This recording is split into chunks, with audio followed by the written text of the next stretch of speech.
So is Desantis establishment? Well, to a certain extent, it's kind of a trick question. Almost anybody running is part of the establishment. The question is if there are fissures in the establishment, is this a rogue element of the establishment attempting to assert itself? So one of the things to keep in mind is when establishments begin to fragment, they look for the masses for support. They essentially try to look for uh, muscle in order to force agendas that they can't push through intellectually through the other apparatus of the establishment. When the establishment is in sync with each other, they go to great efforts to keep the masses calm. A couple of good examples is like the American Revolution. The establishment split, and a part of the establishment allied itself to the interior population versus the coastal population. Then, at the time of the Philadelphia Convention, essentially the establishment coalesced around the coastal middle class to act as muscle to push through the agenda they wanted. French Revolution, we see the urban masses mobilized to wield power because the apparatus of the establishment is broke. Okay, so just a little bit of background. We're going to kind of talk a little bit about Trump, dissect the midterms a little bit to see what we learned from it, and then see if we can answer our DeSantis question. So one of the things you got to remember is when Trump won the 2016 Republican convention, it was pretty much handed to him by the Republican establishment, and it was meant as a rebuke to the masses. The intention was that Clinton was just going to give him the most historical drubbing ever and just humiliate the people who had hoisted him up so that they would never shake their little fists at the establishment again. And we saw how well that went. So the reaction we got from what some people term the cathedral, essentially mainstream media, virtually all segments of the government, and all right-thinking members of the establishment, the reaction was hysterical. And I don't mean in a funny way. I mean like running around the room, grabbing your hair, screaming, while a doctor is chasing you around, getting ready to cut out your ovaries. We saw that they were willing to go so far as to undermine their own credibility. They went so far as to essentially, now I'm not saying they directed this, but they allowed Antifa and BLM to take to the streets as their muscle. So things may have been hairier in the 2016 to 2020 timeframe than most people fully realize. Clearly, the establishment was unhinged at that point. Now, up until 2016, the GOP was pretty much a fully captured entity. I mean, it was fully part of the establishment. And this is one thing people have a hard time understanding. It has nothing to do with rhetoric. Okay, what people are saying is meaningless. It's what they're doing. And for the most part, the Republicans were doing nothing. Even when they were in control, they couldn't do anything. They were totally helpless. And it's not because they're just inept or anything like that. It's because, for the most part, they believe in the same program as the other side of the progressives do. Just an argument over how fast things should happen. Essentially, before 2016, all you heard was at best whimpers coming from the conservative and libertarian branches of the GOP. And essentially, that's about as far as you can get from the establishment as you can. Now, once Trump ends up being president, Trump was a person who didn't have and still doesn't have any form of political philosophy. He doesn't have any theory of governance. I mean, people call him a populist, but what does that really mean? It's more that he's been tapping into anger and channeling it. But, I mean, if you can synthesize down to what he's been actually saying, I think it's really hard for anyone to come up with a Trumpian philosophy that's coherent where people could say, oh, well, this is what he stands for. Because it doesn't particularly stand for smaller government. I mean, things got bigger under him. Maybe a little less of a warfare state. But, so we saw various elements pop out with aligning themselves to Trump, basically seeing the potential that Trump had tapped into something that everyone didn't really realize was there. And if you want to call Trump a populist, I think he was more of an accidental populist. He tapped into an angry mob, and other people realized that a mobilized mob might be something they could potentially use to their advantage. So the question comes, is DeSantis seems to be of a Trumpian mold. Is he part of a fractured establishment, of one of the elements that's trying to cause a movement within the establishment? Or is he trying to just emulate populism in order to heal the rift? So let's look a little bit at the midterms to try to understand what they're telling us. Okay, one of the things that comes up, people say, oh, abortion made a difference. Well, no, not really. Abortion is a critical issue to about 5% of the population. And that 5% splits about in half, as to half think what the Supreme Court did was fantastic, and the other half think it was the worst thing that ever happened. Now, there are a lot of people who have views in between, and if you understand how the abortion question breaks down, essentially the percentages keep shifting depending on how you phrase the question. So if you just say, well, should abortion be illegal, you'll get 60% no. However, if you say, should abortion not be performed in the third trimester except for very special conditions, the number drops below 50%. And depending on how you phrase it, the number keeps moving in a particular direction until it starts swinging back the other way. So the people who are freaking out over abortion are a loud minority, and they pretty much cancel each other out. To a certain extent, in this election, it may have had a slight effect of keeping a handful of Democrats in their positions. But it probably did not have a major impact on the GOP's performance. Okay.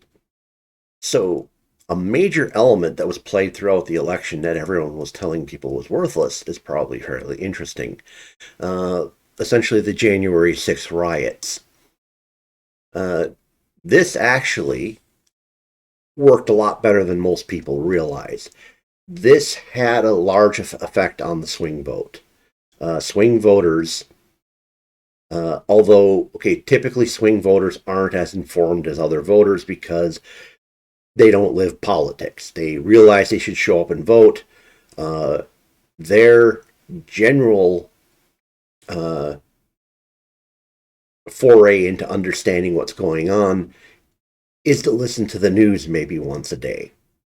And if you're listening to the news once a day, it probably means you're just catching mainstream media. Mainstream media was hyping on January 6th events. So the swing voters, although it didn't cause a massive shift, it did dampen them down a little bit, where if some of them were upset with the Democrats over the economy, Some of them did make up their minds and say, well, yeah, but everything the news is telling me, the GOP is kind of dangerous, so I'm not going to go that way. So that definitely dampened the GOP prospects, but it's not necessarily something that's a long-term indicator. Another issue, and this is one that doesn't get talked about hardly at all, but it is actually fairly sizable. Student loans, specifically Biden promising to forgive the loans, caused the millennials to turn out in much greater numbers than they normally would. It's a huge issue for them. And they don't understand the issue. It doesn't matter that in all likelihood it's going to get shot down the courts, since they don't understand, for the most part, how government works. They assume that Biden can just forgive them with a wave of forgive the loans with a wave of his scepter.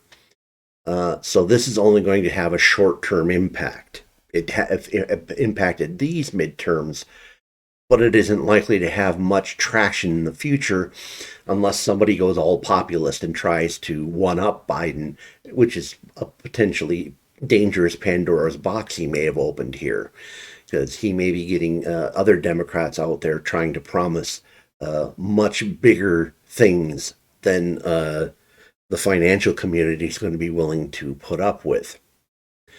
Another major issue is Trump propped up a lot of candidates with no knowledge of how to run.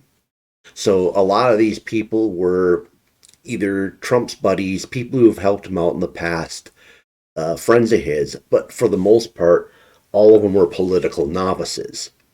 And trying to go from, I don't know what politics is, to running a Senate campaign or running a House of Representatives campaign is a really steep order.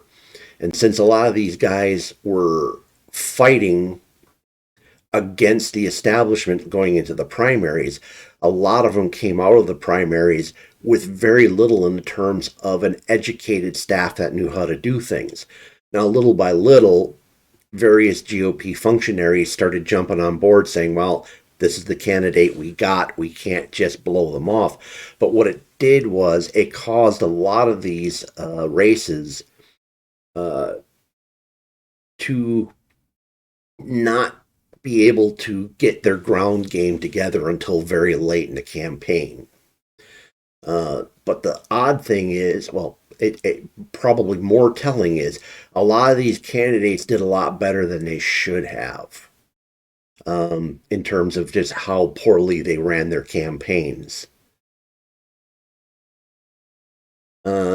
Another issue we had was essentially the various GOP spending pacts alternately, because a bunch of them decided that they were going to show Trump who was boss, and they did not fund, or essentially they entered into the primaries, dumped lots of money on candidates who lost, and this is money that was not available to the main election. And then they alternately undercut and whipsawed the candidates by shifting money to other people, turning money on and off unexpectedly, making it very hard for the campaigns to plan. And then one of the other things the GOP PACs did, and this is like something that hasn't been done for 20 years, so somebody did not know what they were doing. Essentially, the GOP pretty much shut down funding to its candidates after the primaries were over and waited till the last month to turn the spigot back on. And essentially, it gave the Democrats a full month, 2 months, depending on when primaries occurred in each state, to keep up campaigning. And this is especially a problem because we have much more early voting than we did before. So, and then the final element is that there are pandemic voting procedures still in place in many of the other states, and most of these pandemic voting procedures are beneficial to the Democrats more than the GOP. So we basically have this scattergun effect all over the place, where these various effects are kicking in, The ones that seem to have the greatest traction are the ones that are going to be the shortest lived. Uh, so, all in all, the midterms turned out pretty much like a standard midterm, with uh, the party out of power gaining some ground in the midterm elections. So, there's nothing particular abnormal in the result. However, there's a lot of oddities in how we got to this result. Uh, I would say that the potential for a continued, shall we say, rightward swing is still very probable at this point, but we got a long 2 years ahead of us. It depends a lot on what's going on. The establishment may be getting its footing again, and that's where we start getting down to wondering who is DeSantis. So one of the so obviously Trump has just announced uh, in terms of how this fits things, I honestly don't think there's any way they can run him and win. My opinion. Uh, he may find a way to soften his ability so that he can actually run against somebody and win. But I honestly think he'd be hard pressed. I mean, it would not be a shoe in for him to beat. He can beat Joe Biden, but it wouldn't be an automatic. And if the Democrats throw anybody up other than Joe Biden, I think Trump would have a very hard time beating them. That's unless Trump can completely reinvent himself over the next 2 years. I believe at this point Trump's announcement is purely a trial balloon to gauge the waters. He's out there uh, being kind of nasty to anybody who's around him. Essentially the people he supported who lost, he's pretty much calling them losers. Uh, he's all the people who won, he pretty much is saying, well, you owe me, you wouldn't have won without me. He's dunking on DeSantis pretty hard. I think what he's doing is he is playing his old marketing brand, coming out abrasive and attacking at everyone, thinking, okay, let's see how this goes. Now, if he has the ability to react to it, he'll probably soften his personality stance. If he's unable to change the way he's reacting, or he just senses the tide is against him, I suspect we'll see him bowing out over the next 2 years. So, what we're starting to see is the lines forming up around the GOP. And this is what we kind of need to keep an eye on. So, here's an interesting thing that I noticed. So, we saw initially following the election, a whole bunch of entities in the GOP started pointing their fingers at essentially the GOP PACs and saying, hey, you guys undercut your own candidates, you didn't spend right, you picked stupid times to spend money, you guys screwed this up. And that's a relatively fair assessment. Now, the fun part is there are people coming to the defense of the GOP establishment and PACs.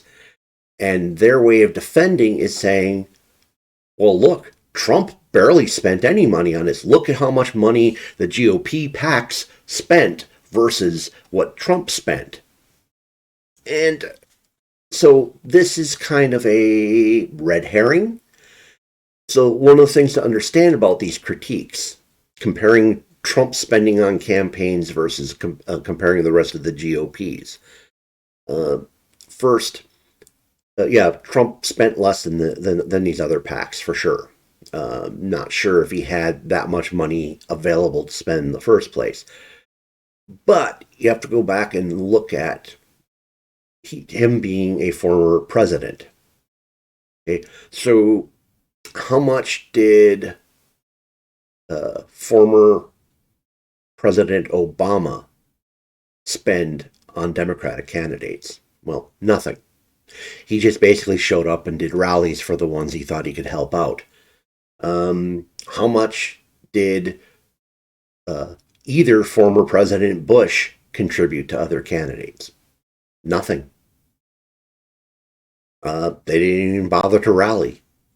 How much did Clinton contribute to various campaigns? Nothing. He just rallied in a few places where they thought his positives outweighed his negatives. So the idea of gauging what a former president spends on campaigns versus what the GOP PACs are supposed to do is a meaningless comparison.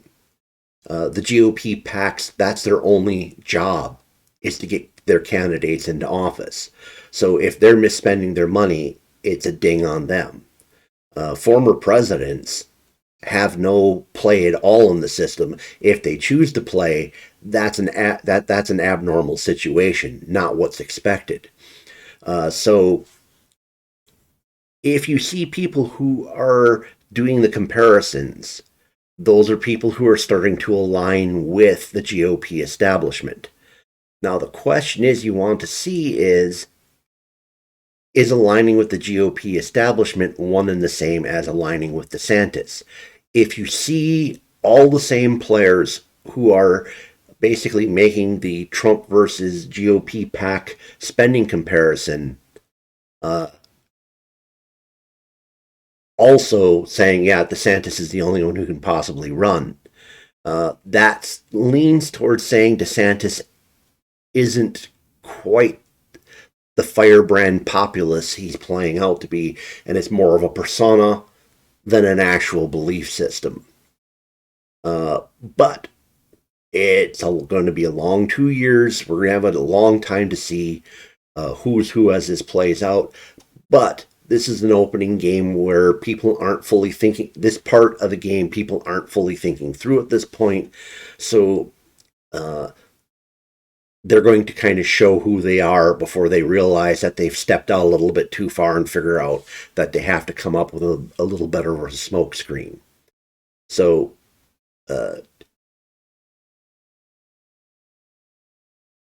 later on, we want to look to see is who's getting behind DeSantis and whether the GOP comes up with some kind of progressive dark horse that everybody else starts rallying around. So, I guess questions for the comments. Do you think the midterms told us something, or do you agree with me that the midterms were kind of all over the place in telling us something? What do you think? Does Trump have a chance to win the 2024 election?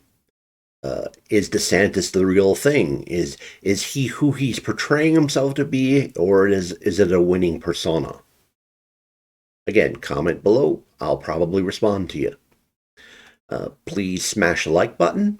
If you think there's somebody out there who find this interesting, consider sharing it with them. And also, please subscribe to my channel. Helps us out in coming up with material and getting more people to give us inputs on stuff they might want. Thanks for spending time with me tonight. Hope to see you again in a future video.